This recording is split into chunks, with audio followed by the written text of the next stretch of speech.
Hi, friends. Welcome back to Transform the Now. I'm Dr. Nathan Pallai with Dr. Tucker Boyle. Good morning, Tucker. Good morning to you, Nate. Great to be with you, man. Dude, you too. Hey, we hope you're well, and we really hope that the things we've been practicing lately have helped you live the good life and just increase the quality of your experience, and that you feel a deeper connection with the world and with those around you. Like it really is possible to live more fully, more completely, more deeply, and have better relationships. And it's pretty simple stuff. I felt that in my own life, and we just hope you're feeling that. And we have an invitation for you that if this is good for you, if these are things that are helpful, just do whatever you need to do to spread the good word, liking it, subscribing it, sharing it with your friends, and just spreading goodness bit by bit, little by little, and even helping the people that you're around utilize some of these practices. Feel free to share with your family, with your spouse, with your kids. Hey, I learned something cool today, and try out some of these practices with those that you come in contact with, and just spread goodness. Tucker, anything else to say on that? Yeah, we just hope this is super useful. You've heard us say this in the past. We care about what works. We're passionate about finding things that work for you. So if something works, makes a difference in your life, yeah, we just encourage you to share it, and let's see if we can make a difference just for people around us in our personal spheres by helping them transform life into just a more joyful, fun experience. Right. And just being conscious, it can help so much, being alive, being present, and not stuck so much in your head, living a secondary life. Like it just works. It's powerful. So today, Tucker, we're going to talk about something that for me personally has been really powerful in transforming my life. But I got to warn you, like, this might not be something that those listening that you've heard before. I'm asking you to give it a chance as we talk through this, and give it a chance as we practice this. So I first learned about this when I was reading a book called The Untethered Soul by Michael Singer, which I unequivocally recommend. It's fantastic. But he talked about this idea of life being energy, and that the light we see and the sounds we hear all consist of just different forms of energy, and our eyes and our ears translate them and store them in electrical impulses in our brain. And that sort of energy is how we experience life. Now, unless you're a hardcore physics major or physicist, this is probably not how you usually discuss life, but it is the reality of how we experience life. And most of the time, the energy we take in comes in, flows through us, and then flows out without a break. Like, how many trees have you seen and they just didn't even do anything for you? Or how many lines on the road have you seen, but like they just flow into your mind and out back through? But it seems like every once in a while, there is an experience or a bit of energy that gets stuck in us. Maybe it was a bad experience, and it was hurtful or in some way, like somebody yelled at you, or is a bad breakup. Like here's kind of how it can go. This energy gets stored. Like you had this wonderful relationship, and then for some reason they broke it off, wrote you a letter, text messaged you, or just ghosted you and broke the whole thing off. The writing letters, because I'm an old man and straight up got ditched on there. And like it stored some hard emotion. And let's just say your boyfriend, your girlfriend, they drove a certain type of car. And so now when you see a slug bug, it doesn't even have to be the same slug bug. It doesn't even have to be the old school types of slug bug, just this slug bug. And you instantly feel this like tightening in your being. Now, there is a label that people in ancient wisdom traditions gave to this sort of stored energy that releases in a kind of a tense way. And I'm going to pronounce it like I'm a white guy from the suburbs, so forgive me on this, but Samskara is how I pronounce it. Tucker, any corrections there? Oh, sounds beautiful. Samskara. So Better this, than the original, probably. I don't yeah, know. right? Me and Sanskrit, we are tight. So, Sanskrit, like I wish I could read Sanskrit.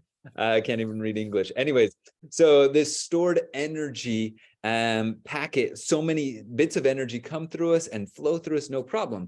But it seems like there's these stored energy packets that random things can bring up through the day, and suddenly we'll find ourselves feeling heavy, weighted, tense, and otherwise.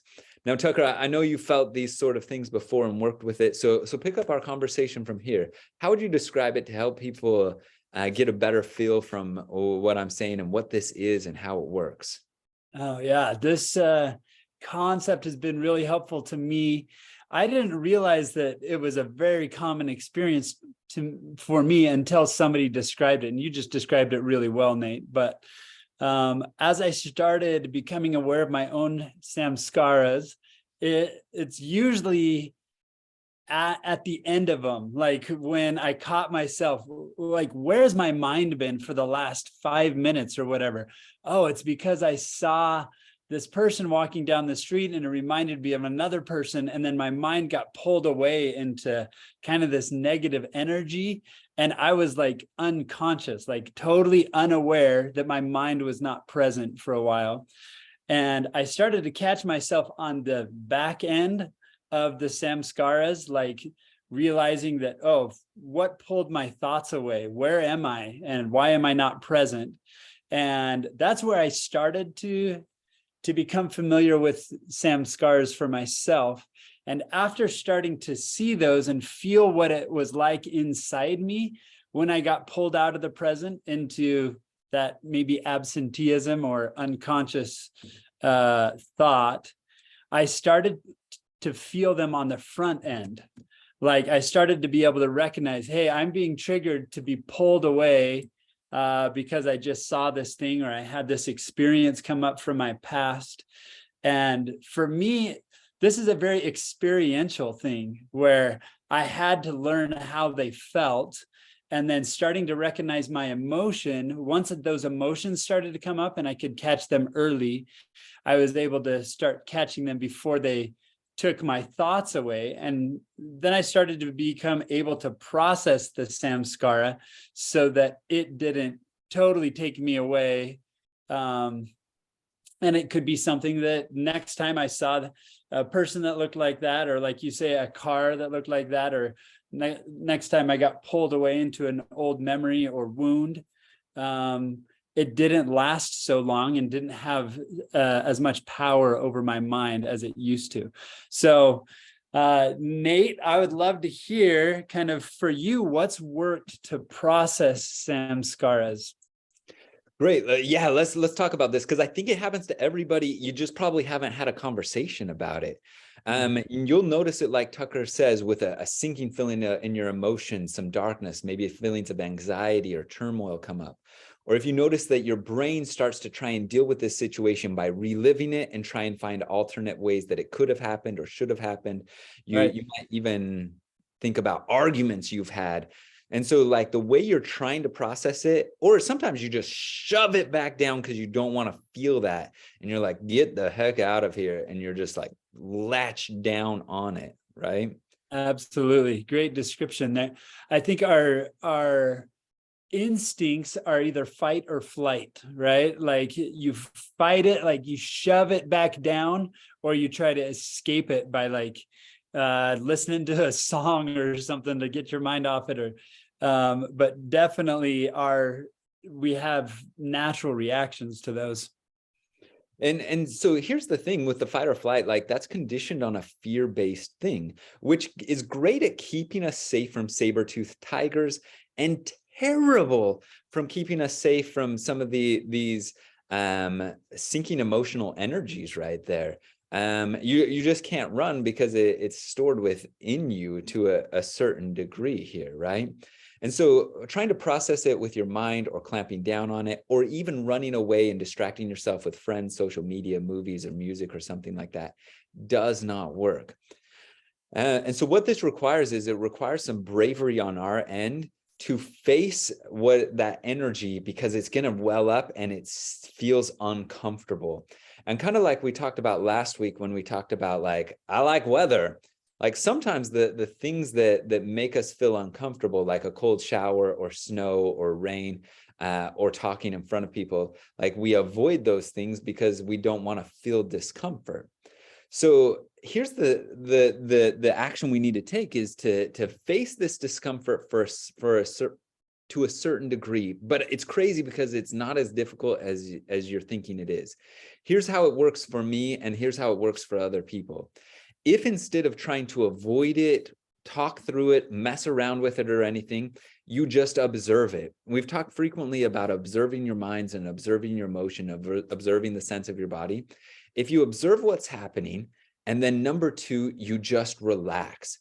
Like you literally drop your shoulders, relax your heart. There you're going to start to feel tension in your heart. Like make an effort just to relax into it, melt like butter or warm caramel right there. You're going to relax who you are, and then you're just going to let it pass through you. And I know this sounds metaphysical, but like Tucker is saying, it's something you got to experience. And it may well up, like it may swell, like it's going to like increase your tension or a feeling of burning almost. But then you're going to notice that it dissipates as you would just look at it. Just like if you observe your mind kind of settles down like a kid stealing cookies who've been caught. If you like watch it and they're like, drop the cookie, your thoughts settle down. But if you watch this energy build up, it also like dissipates and releases. And like Tucker says, the next time you have that experience, you may still get a reaction, but it will be diminished. So you relax and you release that samskara, that stored energy. And pretty much what we're arguing will happen for you is that you'll begin to experience life as this continual flow of energy. And you can have experiences that before you thought were negative, and they will just inform you as a human being and increase your depth. And you can then be present for experiences you think are positive, and you can experience the whole scope of life with all the ups and downs in a much more vivid and rich way. You're not trying to numb yourself or remove yourself, but you're capable and fully present to be able to deal with that. That was probably rather long, Tucker, but talk to me a little bit about your experience here. What would you add on how can somebody deal with these passing energies in a way that is useful to their life? Oh, such great description you just gave, Nate. A concept for me that really resonates, and one way to think about this is we're learning to forgive life. Right. A lot of times we go through life, have these experiences, and we just push them down and store them. So we're carrying around these burdens, these difficulties, these past experiences.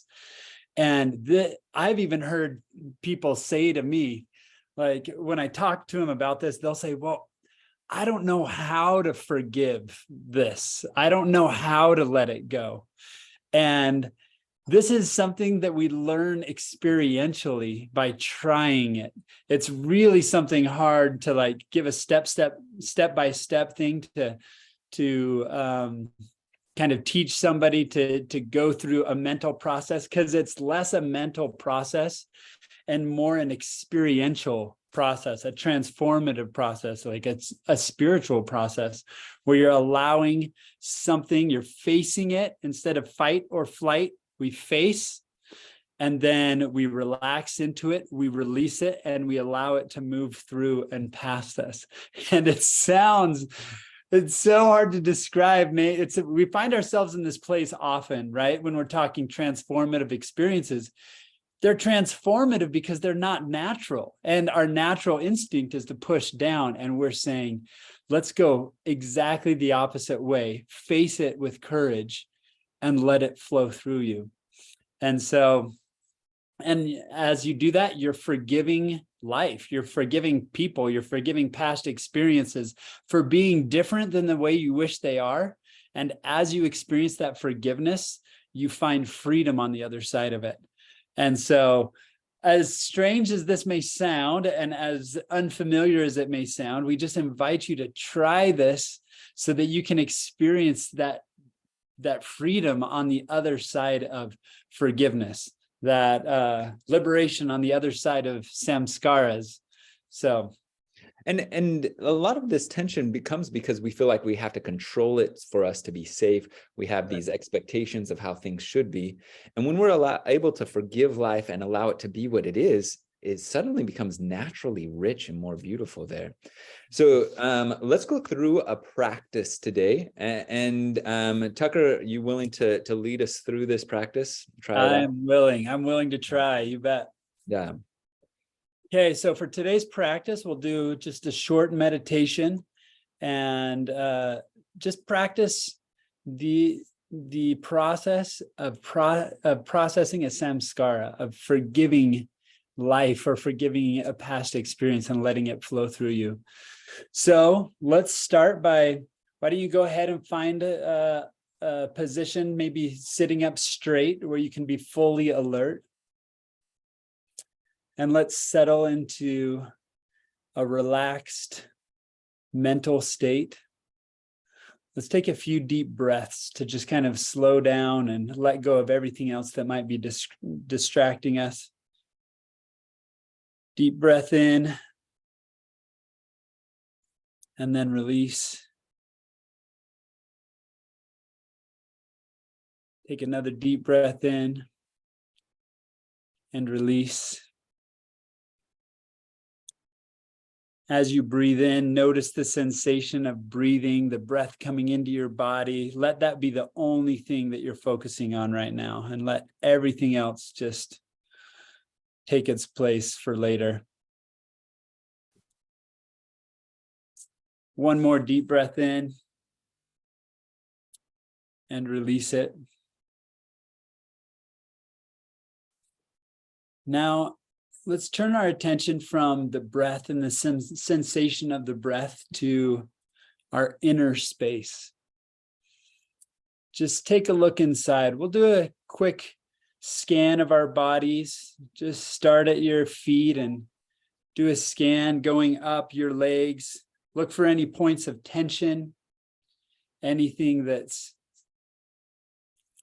maybe indicating that you're restless, unsettled about anything. If you find any tightness or tension in your shoulders or chest or anywhere in your body, just release that. And maybe as you're finding those points of tension, there's something attached to it coming up. Maybe it's a recent experience or something that you've been holding on to, or something that your mind is a little bit attached to. And if something is coming up to you, let's use that for a practice now. If there are any emotions associated, any thoughts that you're tempted to dive into, instead of diving into them, just allow that emotion to come up, face it, observe it. The goal isn't to think about it and to figure it out, but to let it go beyond that egoic mind and just observe the feeling. Be present with the feeling. And allow your presence to be enough with it.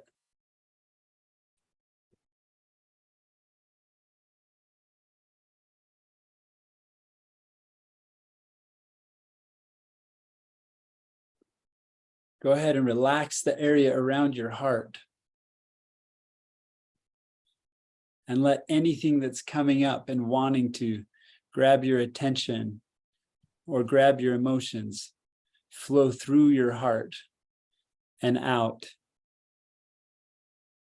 And focus on the feeling of rest on the other side of that release.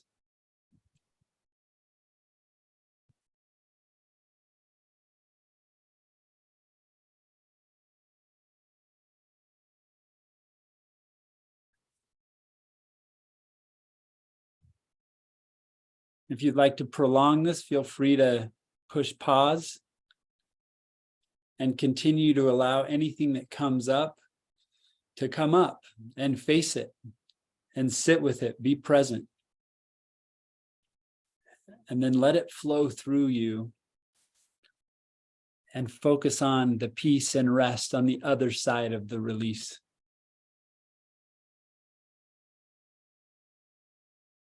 This is a practice that you could do in just 1 minute or just real time in life as you're driving down the street.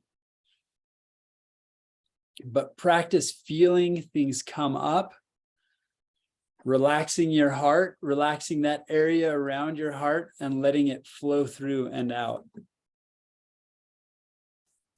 You go ahead and open your eyes, and Nate, tell us, for you in this practice, anything that you would add to what has helped you as you practice releasing and letting things flow through you. Thanks, Tucker. Good practice, man. I feel good here. No, I would encourage you to let this be informal. Frequently, you can practice formally like we just did.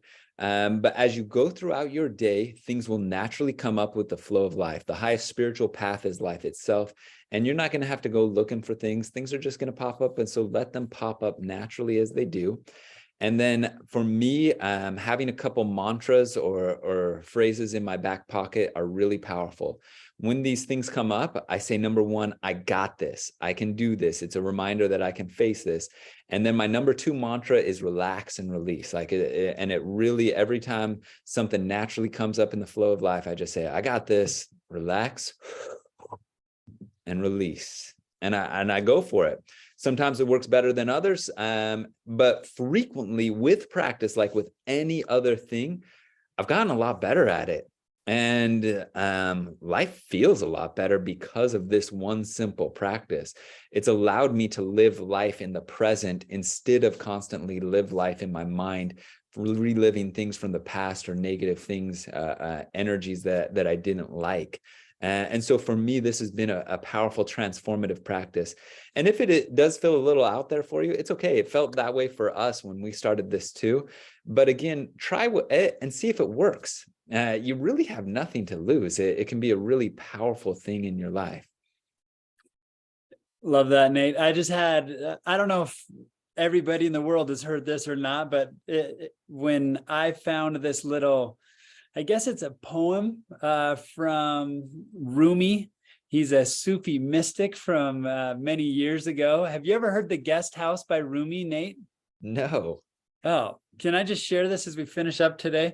Yeah. And see if this resonates with you as you hear this. It's called The Guest House. This being human is a guest house. Every morning, a new arrival, a joy, a depression, a meanness. Some momentary awareness comes as an unexpected visitor. Welcome and entertain them all. Even if they're a crowd of sorrows who violently sweep your house empty of its furniture, still treat each guest honorably. He may be clearing you out for some new delight. The dark thought, the shame, the malice, meet them at the door laughing and invite them in. Be grateful for whoever comes because each has been sent as a guide from beyond. So that's Rumi. And that is wisdom right there.